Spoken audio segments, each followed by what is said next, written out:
Israa'iil waxay shaacisay in ay dileen mas-uuliyiin sarsare oo ka tirsan dowladda Iiraan. Waxaa Israa'iil ay sheegtay in markaan ay u soo jeesteen qaarijinta hoggaanka ugu sarreeya dalkaasi wixii ka dambeeyey markii dhowaan ay ka qayb galeen bannaanbaxyadii ka dhacay magaalada Tehraan oo caasimadda dalka Iiraan ah. ciidamada Israa'iil hadda waxay sheegeen inay dileen taliyihii ciidanka abaabulka dadweynaha ee Basij loo yaqaano Gholam Reza Suleimani. sidoo kale wasaaradda gaashaandhigga ee Israa'iil ayaa sheegtay in la beegsaday Cali Larajani, xoghayaha golaha amniga qaranka ee dowladda Iiraan. Tel Aviv waxay sheegtay in taliyaha Basij lagu dilay weerar dhanka cirka ahaa oo bartilmaameedkiisa uu saxnaa oo shalay ka dhacay magaalada Tehraan oo caasimadda dalka Iiraan, kaas oo ay sheegeen in lagu fuliyo xog sirdoon oo ay bixiyeen hay-adaha militariga. laakiin kanaalka 14aad ayaa baahiyay in Suleimani lala dilay 10 hogaamiye oo kale oo ka tirsan ciidanka Basij loo yaqaano, kuwaas oo ku-xigeenkiisii iyo xubno kale ay ka mid ahaayeen. Israa'iil waxay sheegtay Suleimani in muddo 6 sano ah ciidanka Basij uu hogaaminayay, isla markaana door uu ka ciyaaray sida ay ku eedeynayaan caburinta mudaharaadyadii gudaha ka dhacay. laakiin waxay ku eedeeyeen inuu qayb ka ahaa dilal ka dhacay gudaha dalkaasi Iiraan. marka taa laga yimaado waxay sheegteen bartilmaamaysiga Cali Larajani, waxaana yiraahdeen ma jirto fursad uu ku baxsan karay. waxay arrintan ay imaatay iyadoo shalay Cali Larajani qoraal uu soo dhigay bartiisa Twitterka oo uu kaga hadlayay dagaalka soconaya. Cali Larajani nin sahlan ma ahan, waan kula wadaagi doonaa macluumaadkiisa. dowladda Iiraan ilaa iminka arrintan kama aysan hadlin.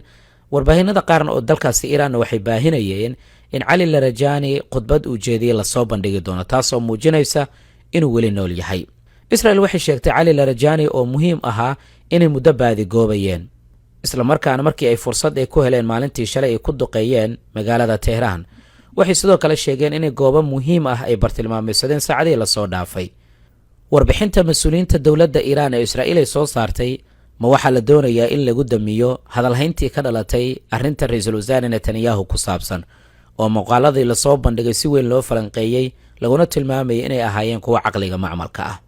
Cali Larajani wuxuu ahaa mid ka mid ah mas-uuliyiinta ugu muhiimsan marka la eego dhanka iyo dowladda Iiraan iyo dagaalka soconaya. isaga wuxuu si weyn kaga soo horjeeday dhowaan in Mujtaba Khamenei la doorto, waxaana uu aaminsanaa in aan laga dhigin hoggaanka ugu sarreeya dalkaasi Iiraan sida dhaxaltooyo oo kale. laakiin wuxuu ahaa gacanta midig ee Ayatullahi Cali Khamenei, wuxuu ahaa mid ka mid ah madaxda ugu sarreeya ee dalkaasi. horey Israa'iil ayaa hanjabaado u soo saartay oo waxay yiraahdeen Mas'uud Pezeshkian oo madaxweynaha, Cali Larajani iyo gudoomiyaha baarlamaankaba waan beegsan doonaa. wasaaradda gaashaandhigga ee Israa'iil ayaana qoraal soo saartay. haddii marka sheekadan ay dhab noqoto, Iiraan waxay weynaysaa mid ka mid ah mas-uuliyiinta ugu muhiimsan ama gacanta midig. wax walbaana dhanka dowladda Iiraan ayay ka caddaan doonaan. ninkan wuxuu ahaa madaxa amniga qaranka marka laga hadlayo marxaladaha hadda la joogo. wuxuu ahaa xogayaha ugu sarreeya golaha amniga qaranka ee dowladda Iiraan. waa qof si toosa uga agdhow hoggaanka ugu sarreeya dowladda Iiraan. waxa uu ku lug leeyahay go'aamada dagaalka iyo dhanka nabadda. waxa uu og yahay siraha ugu qotada dheer ee barnaamijka nuclearka, ciidanka ilaalada kacaanka iyo xiriirka Iiraan ay la leedahay kooxaha kale ee ka dhisan gobolka.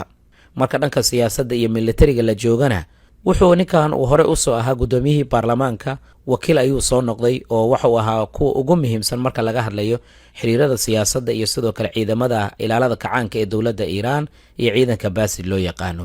sidaa daraadeed wuxuu ahaa nin xog weyn ka haya nidaamka gudaha ee dalkaasi Iiraan. waxa sidoo kale lagu tilmaamaa qof la aamini karayo xilliyada qalalaasaha oo kale. dhowaan ayuu ninkan ka soo muuqday isku soo bixi ka dhacay magaalada Tehraan oo caasimadda dalka Iiraan. mararka qaarkiina Cali Larajani qoraallo ayuu Twitterka uu ku soo qorayay. markaad Twitter isticmaalayso locationka iyo waxyaabaha la midka ahna way sahlanaan karaysaa in la ogaado halka aad ku sugan tahay. waxaan sugaynaa dhanka iyo dowladda Iiraan jawaabta arrintan ay ka bixiso. haddii sheekadan dhab ay noqotona, nin weyn ayaa ka baxay mar kale dowladda Iiraan. like-saar muuqaalka la wadaag saaxiibadaada, wad mahad ku celi.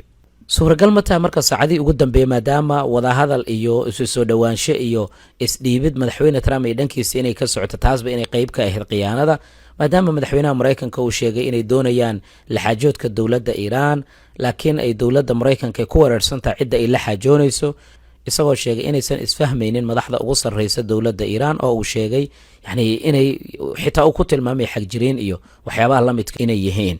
marka saacadii ugu dambeeyay markaad eegto hadaladii soo baxay ee isdhuldhigada iyo waxyaabaha la midka, suuragal ma tahay inay qayb ka ahayd in dowladda Iiraan lagu qiyaano mar kale, lagana faa'iidaysto dhaqdhaqaaqooda si loo ogaado halka ay ku sugan yihiin.